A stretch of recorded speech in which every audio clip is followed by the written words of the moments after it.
Grand Rapids Rock Alternative 97.9 GRD hanging out in the studio once again for a Ned the Metalhead interview. And of course, I've got a very recognizable voice. I've got Des Fafara from DevilDriver. How is it going, man? How you doing, man? It's going well. We're on our second night of the tour. We're getting ready to roll into the venue right now in St. Louis and set it up, but it's been killer, and it's been killer. The Fate of Chaos tour featuring Gwar, Cancer Bats, Legacy of Disorder, which is going to be stopping here in Grand Rapids on November 20th at the intersection. I interviewed Odorous actually about last week, and he said that you guys kind of go back and you guys have a friendship history. What's kind of the history behind that? Oh, man, he's just a great dude. We know all those guys really well. We toured with Gwar about 6 years ago, and it was definitely one of the funnest tours we've ever done. They love to grind like we do. They get on a 2-month run with just a few days off, and they love to grind. And so last time it was such a good time that I know they go out this time every year, and I called him and I said, look, what are you doing?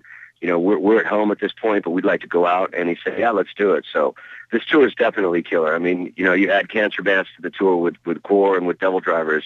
It's phenomenal. Have you ever jumped up on stage with Gwar and ever gotten eaten by Gorgor or anything like that? No, you kind of don't dare to do it. And me, I'm in the back watching every single night with my pals, man. We kind of like to get a beer and go in the back and watch every night, you know what I mean? Yeah, good stuff. Even actually when I was talking to Odorous, he said, jokingly, of course, when DevilDriver and them are on upstage, you got all the band or the audience members should be in the back just drinking beer waiting for the actual Gwar show. So that's how he rolls, though. You know how he is, man. Oh, I love it, man. You got to love it. It's tongue in cheek, and like I said, they do what they do. They do it well.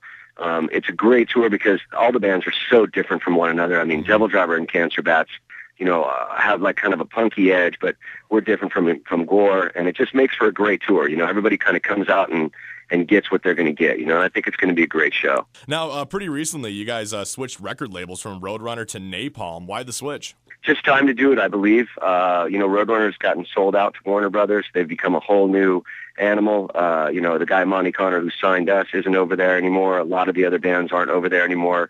And it's going to start dissipating, as they go. They're picking up more classic artists. I mean, they're starting to, deal with Lynyrd Skynyrd and rap and this and that. It's just time to go. We needed a metal label, someone who understood what we did. Napalm came to the table and said, you know what, look, we love the music and we're behind it. Yeah, man, I can definitely agree. Actually, I was talking to Hell Yeah pretty recently. Vinnie Paul, they just left a record label to go to a metal record label because they were kind of doing the same thing, just booking all these different bands that were not metal whatsoever. They didn't understand the music.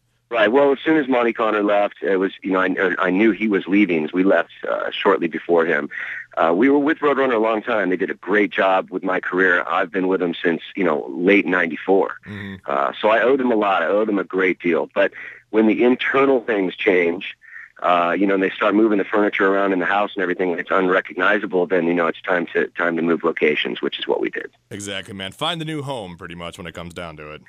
Absolutely, and it's important for a metal band to have a label that understands the music, understands what we want to do, the kind of touring we do, and wants to get behind it. DevilDriver's rarely off the road, yeah, and so it's important for a label to be behind it when you're on the road. You got to hear interviews come in and everything else, and you want them to do the same work that you're doing. So Napalm seems like a great fit. We're looking forward to see how this record does. Very true, man. Well, speaking of that new record, any plans when that might be hitting shelves, or how are things going with it? Well, right now I'm hearing sometime around late September. I am recording. The guys start recording in December. I start recording in January, and we leave February and March with Cannibal Corpse overseas for a big co-headline run. So I've got to be done by the end of January. So hopefully late September next year. Definitely. And we're looking for a really badass tour wrapped around it as well. We're talking to a bunch of people right now. So nothing I can give you, otherwise I'd give it to you. Yeah, no problem, man. Are you guys going to be playing any of the new material on the road during this tour at all, or anything? No, man. I'm in the back lounge at the process of writing it. We've got a really spectacular record coming. I mean, the record is so diverse. We've kind of taken a jump ahead and also laid back into our groove and where we come from. So I think it's going to be a really outstanding record, but they're not prepared to play out live yet with it. I'm in the back still writing lyrics and such. Pretty recently, about a year ago, you reunited with the one and only Coal Chamber for the Soundwave Festival. And you kind of said that that was pretty much it. That's the only way that Coal Chamber is going to reunite. Is there any other plans for any more Coal Chamber stuff at all, or is it just specifically Soundwave?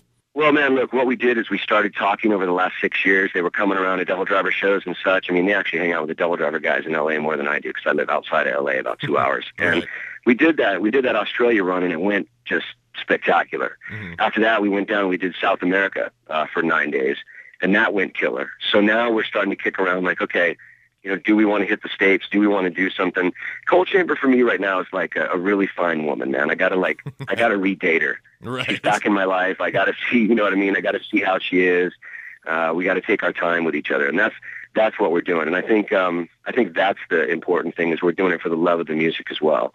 There's a lot of people that never got to either see Cold Chamber live or haven't seen us in a long time due to the breakup. It's good to see those guys off of hard drugs, man, and you can see their eyes are crystal clear. It's like it makes me want to do music with them again. Sweet. Yeah, I mean, like, just like you said, it's like a woman. If you jump too quickly into it, it might just go crazy and go boom, man. No, yeah. And with relationships like that, man, I'll deal with it like a gentleman because in the long run, it'll just, it'll be all for you. So right now with Cold Chamber, that's what we're doing. We're taking it slow. About a week ago, they sent me some new tunes and said, hey, would you ever think about doing a new record? Here's some new tunes. And they were absolutely killer. They were like moving forward with their sound, but yet you could tell it was Cold Chamber, but it wasn't so just so linear. And so, who knows what's going to happen in the future, man. So there's a potential of Cold Chamber in the future, though. Yeah, who knows? I mean, we're playing it by ear. If the demand is there, then we're just playing it by ear at this point. Right. And I've got a lot going on right now, so we just have to really see. I mean, I've got DevilDriver record. I just released a charity song for my sister's cancer fund, cancer fund. So I've been really busy. So when those guys start hitting me up, then I just take my time to see what happens. Yeah, definitely, man. I can feel you on the whole cancer front too. My father is suffering from cancer as well too. So definitely my thoughts go out to your sister as well too, dude, for sure. Oh man, I'm sorry for you, man. I mean, it's a hard thing to go through, and anybody who's listening that's they're dealing with cancer or parents or someone in their near family or friends, it's difficult. Just be there for them. My sister just had a double mastectomy, and she's my little sister, and she's had my back my whole life. So, actually, if you guys want, you can go to desfafara.com. And you can download a song called Dark Metal Art that I did specifically for my sister Carrie, and donate the song to her fund. You can either give $2.50, or some people are giving $2,000. I mean, it just depends. But go check out the song and go help somebody get through, probably the roughest thing they'll ever go through in their life, Oh, yeah, I've seen it firsthand, man. So, for sure, if you want to kick cancer's ass, become a metal man. Yeah, there you go. I mean, what happened with me is she called and said she had this going on, and I was sitting there after 2 days figuring that, what am I going to do? I'm just going to sit here like I can't do anything. Right. Her insurance, insurance in America sucks. Oh. Her insurance wasn't covering it. Her HMOs weren't covering everything.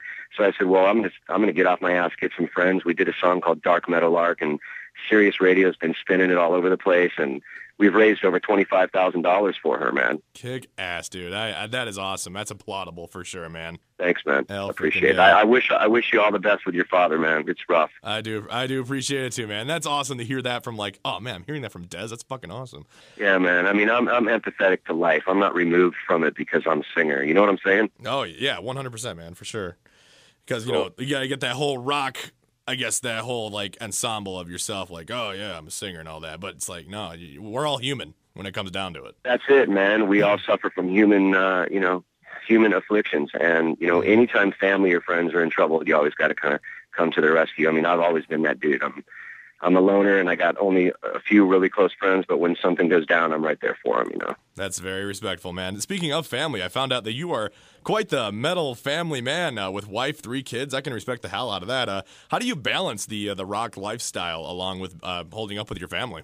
My little redhead, man, she's been behind me since we met in '98, and she's just she's at home holding down the fort when I'm out here working, and I'm blessed. I got three boys. Not young anymore, man. They're 15, 18, and 21. One of them's at college. Yeah, Tyler. I had Tyler when I was really young. So, I mean, for me, man, when I'm home, I'm home. When I'm gone, I'm dad on the road. I'm working.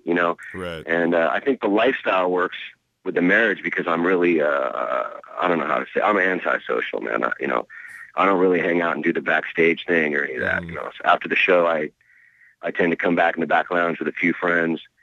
Maybe sip a cocktail, have some herb, kick back, Yeah, just just relax. That's what's all. Yeah. So I think that works with the wife. Rather than her, calling up here on the bus and there's 10 ladies in the back screaming in G-strings.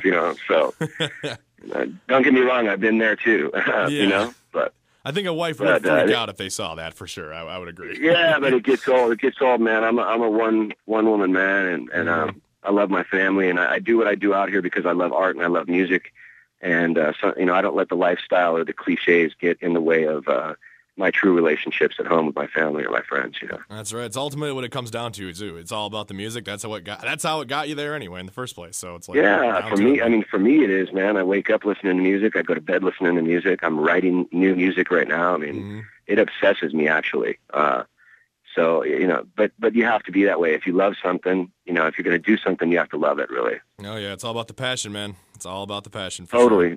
And I've been blessed to have 2 separate careers and a lot of fans hanging with me. Definitely. Over my lifetime. So I'm blessed. I've been with you there for a long time myself, man. There you go. So it's good to see. And, you want to put out good art and you want to tour enough for them, but you also want to stay at home enough for your family. Next year is going to be a real grindy year for me. I'm probably going to get about 8 weeks home, and that's about it. So yeah, brutal. But you gotta do what you gotta do. There you go. Just kind of wrap things up, man, because I know you got a show tonight. You probably want to warm up and just hang out. Is there anything that the fans should know coming up? Anything regarding the tour, new album, anything like that? Well, we basically covered everything. New album next year. This is going to be our last time in the United States until next year, until probably the late fall of next year, so over a year. So I would come out and I would check this show out. We are playing a bunch of material on this run that we've never played live or haven't played in like 8 years. So songs like Cry for Me Sky, Sin and Sacrifice, The Fury of Our Maker's Hand, Driving Down the Darkness. It goes on and on. We had to stick in some big rehearsals to learn a bunch of material, but we wanted to make it fresh for people that have seen us, 4 or 5, 6 times. You know what I mean? For sure, man. Yeah. Fresh stuff. Good to hear old stuff. Be awesome. Yeah. So come on out, man. Enjoy the Halloween fall season with us. Have a killer time with Gore and DevilDriver and the Cancer Bats, and just know that you're going to get one hell of a show that night. Hell yeah, man. And looking forward to it for sure. November 20th at the Intersection in downtown Grand Rapids. Check out the Fate of Chaos tour featuring Guar, Cancer Bats, Legacy of Disorder, and, of course, Dez from DevilDriver. Dez, thanks so much for coming on with me, man. It was a pleasure hearing from you, and definitely good luck on the whole tour. Good luck with battling and kicking the fucking face out of cancer with your sister and everything like that, man. Thank you, man. I appreciate it. And all the best with you and all the best with your family, man. We'll see you out at the show. Knock up on the bus. We'll have a glass of wine. All right, sweet, man. Looking forward to it. All right, man. Good luck. All right, bro. See you, dude. Okay. Later. Take care, brother.